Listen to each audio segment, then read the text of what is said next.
commission organized by the local Catholic Church. Psychologist Humberto Rodriguez works with the commission.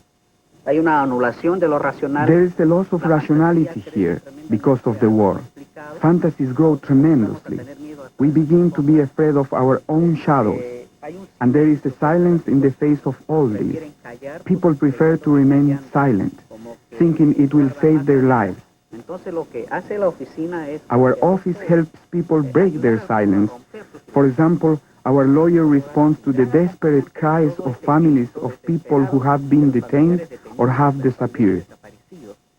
The leaders of the Catholic Commission are convinced there can be no peace in the Huallaga until other crops replace coca. We could produce alternative crops. The Catholic Church has an organization, an itinerant missionary team that's working now with support from other countries to help farmers develop alternative products. Ayudando a los campesinos en la producción de productos alternativos.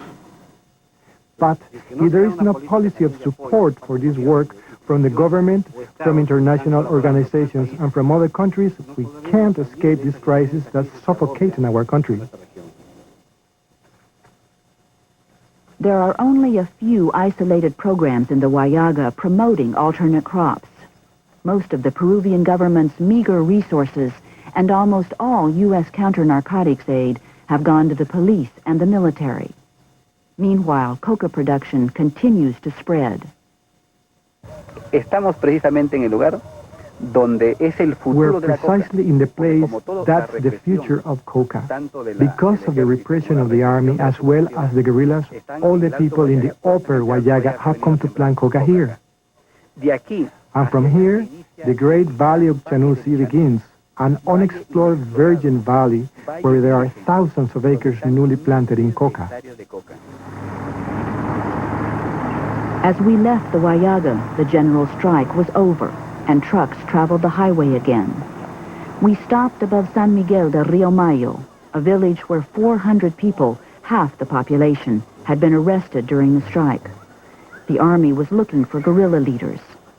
Most of the 400 were released, and now children played peacefully on the riverbank. But there's a saying here that the river is hungry. It's a death threat used by traffickers and guerrillas, and children like these often stop during their play to watch as the victims of the violence float by.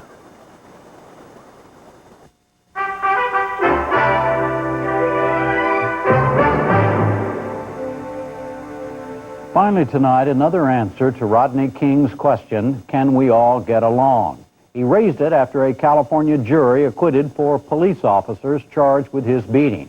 Since then, Charlene Hunter Galt has used King's point as a text for an ongoing series of conversations. Tonight's takes a slightly different form. Pulitzer Prize-winning cartoonist Doug Marlette thinks the way to deal with relations between the races is with humor, and he uses his own Southern background to exploit the stereotypes and to turn them on their heads. Being a white male Southerner, you know, I grew up representing everything wrong with the 20th century. I mean... Enter Marlette's kudzu. Guilt-ridden about being white and now politically incorrect, he sings, "Even white boys get the blues." My people are the only people who it's okay to make fun of. And the Southern white, especially male, straight, in this age, we're politically incorrect, you know. And so in my strip, I make fun of my people. That's what I know, the reason I do that. And I like playing with this cultural stereotypes. Enter Marlette's Maurice, black, a skilled athlete, and, Marlette says, about as comfortable with himself as kudzu is awkward. One of the things I kind of am proud of in the strip is that from the beginning I've had blacks and whites interacting, but it's very natural. It's not a big deal. It's part of the backdrop. It's not a self-conscious liberalism. It's just in the South that was our experience. Take the interaction between Maurice and Nasal T. Lardbottom, voted the whitest white boy at Bypass High School. He wants to be black like Maurice. Says Nasal, "I don't understand, Maurice. The brothers still don't accept me. I've got my jive dialect down, my high fives, my jam box, my Air Jordans. What's missing? Says Maurice. 400 years of oppression. Says Nasal. Can I take a weekend seminar or something? And what are you saying there with Nasal? Nasal was this little tight, obsessive-compulsive little white boy, you know, who aspires, he wishes he was free, wishes he was, and he projects onto blacks that all of those traits, he projects onto Maurice, that he seems cool, he seems natural, and so he wants to, and he thinks if he can learn to speak jive, if he can just, all of the white, it's making fun of and playing with the white assumptions about blacks. Nasal wants to be an athlete like Maurice. Says Nasal, as an aspiring brother, I better practice my vertical jump. I've got all my equipment, my knee pads, my crash helmet, my Air Jordans, my altimeter. Watch this, Maurice, says Nasal. I've been practicing my vertical leap. Says Maurice, go ahead, jump. I did, says Nasal. You know, if he can just develop a vertical leap and have hang time, you know, he feels that, and if he wears dashikis and grows a high top fade, I mean, he thinks this is going to take care of. I mean, he went so far as to have a race change operation in Sweden. Now, to me, this is. But then he came out and he was still white. Well, that's right. And what was interesting is he came back with bandages from Sweden, and he was slamming and jamming, running and gunning. He had great hang time, and he had all these attributes that he thinks was right. But it turned out that it had not taken the race change, and he was still white. And when in mid-flight, he realized this, and he destiny rendezvous with gravity, I think is the way he put it in the strip. But in other words, it's in our psyche. You know, these are all metaphors and symbols. You know, as an artist, you're dealing with these things, but what race, you know, when you get down to it, what it's about is that there are people who are different from us, and we project onto them those aspects of ourselves that we worry about, or that we love, but we can't tolerate within us. Then there's Uncle Dub, the quintessential Bubba. Says Kudzu, Uncle Dub, why do you suppose we were put here on this planet? Says Uncle Dub, oh, shut up, Kudzu. Says Kudzu, Dub is not given to philosophical speculation. Uncle Dub, you know, is the last of the good old boys, and we talked about that as Bubba side, is we're getting rid of all the Bubbas, and so he's holding out. He's like that. The one remaining. It's fun to play with that. That's a part of. I grew up with. I had uncles who ran service stations, and we're always hovering over car engines, and have a kind of. There's a kind of an integrity there. We usually get in the popular culture the police chiefs and the southern guy, the sheriff who's fat and chewing tobacco and it has an IQ of 10, and he is not influenced or impressed with the passing fads, and there's something impressive about him, and it's fun. That runs against the popular stereotype. My people, the Bubbas, are really products, and I think this is part of the reason I have some sympathy is because they were brought here as indentured servants. They are not the powerful. They are not the people they are not the enemy. You're talking about poor whites. The poor whites. From the indigenous, but the Bubbas, the rednecks, the crack row Americans, Roy Blunt calls them. They are exploited and victimized in ways that makes their experience akin to that of blacks in America. I grew up with people who held hideous notions, obscene, abstract notions about race, about politics, and yet they were very kind, decent, with people of other colors and beliefs.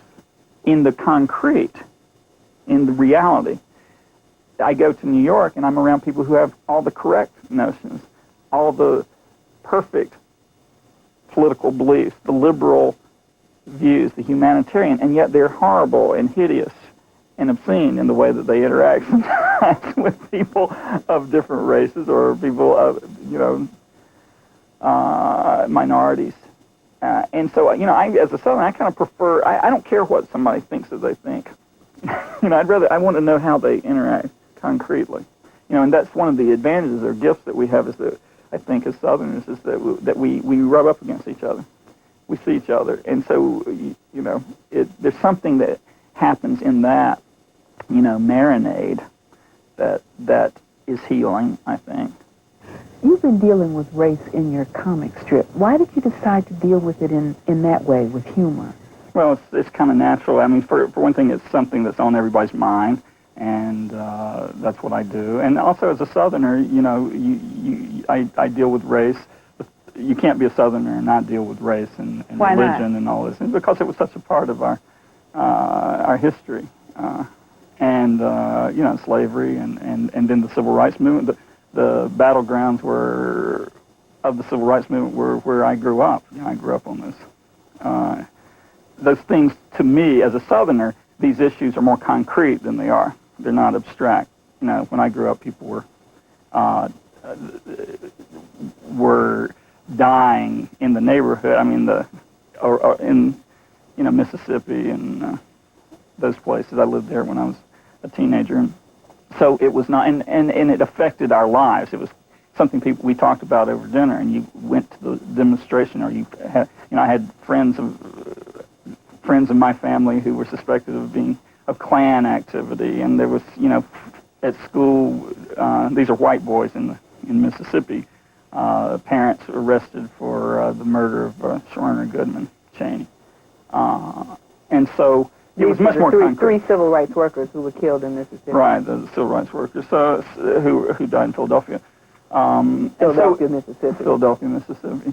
So it was much more concrete. That's one of the things I think that's part of the Southern experience. Is we're kind of the testing grounds for all of America's ideals in the South. That's where we played it out. That's where we fought the battles. That's where America came into itself. The Civil War was. Fought. Why humor, though? Because for so many people, this is a very volatile, very frightening thing. Yeah, well, it's natural to me, and the that seems to me to be appropriate. These are human things, and all that's human is funny, is amusing. It also kind of helps diffuse things. I think that humanizes us to be able to laugh at things. But these are areas that we all get kind of uptight about. But what you're doing is not just entertainment, not just fun. For me, it has to mean something. For me, my drawings have to mean something to me, and I think there's some wanting to shake things up. I like to be shaked up. I always learn from being shaked up. I like learning, and I like being disturbed by things. So I like drawings that make my hair fly back and me choke on my coffee. I like drawings like that. So here again, do you think that humor is the key to narrowing the divide? It's like a spoonful of sugar makes the medicine go down. I mean, you can get truths in, but it needs to come in a way that people can accept. And I think a sense of humor is a sign of emotional maturity. That when we're able I'm not talking about the humor where we're laughing at other people and deriding and putting people down, but I'm talking about laughing at ourselves. That's a sign. When we can laugh at ourselves, be amused by our posturing and our pretense and our strutting and boasting and our humanness. When we can see it, accept it, and find it amusing. I think that's the role. That's our role, is to kind of encourage that. Well, Doug Marlette, thank you. Thanks.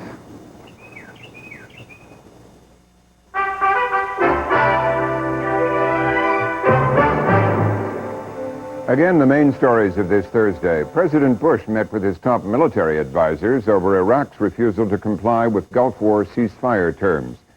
Syria ruled out any concessions to Israel for the curtailment of Jewish settlements in the occupied areas. The Bush administration predicted the unemployment rate would drop to 6.9% by the end of the year. It now stands at 7.8%. And tonight, Colombian drug lord Pablo Escobar offered to surrender if the government would guarantee his safety. He made the offer in a call to a radio station a day after he escaped from a jail near Medellin. Good night, Jim. Good night, Robin. We'll see you tomorrow night with Gergen and Shields, among other persons and things. I'm Jim Lehrer. Thank you and good night. Funding for the MacNeil Lehrer NewsHour has been provided by PepsiCo.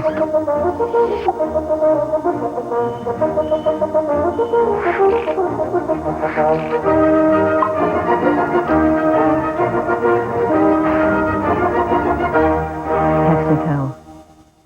Part of helping the world live and communicate better is keeping it well informed. That's why funding for the NewsHour is also provided by AT&T. And by the Corporation for Public Broadcasting, and viewers like you. This is PBS.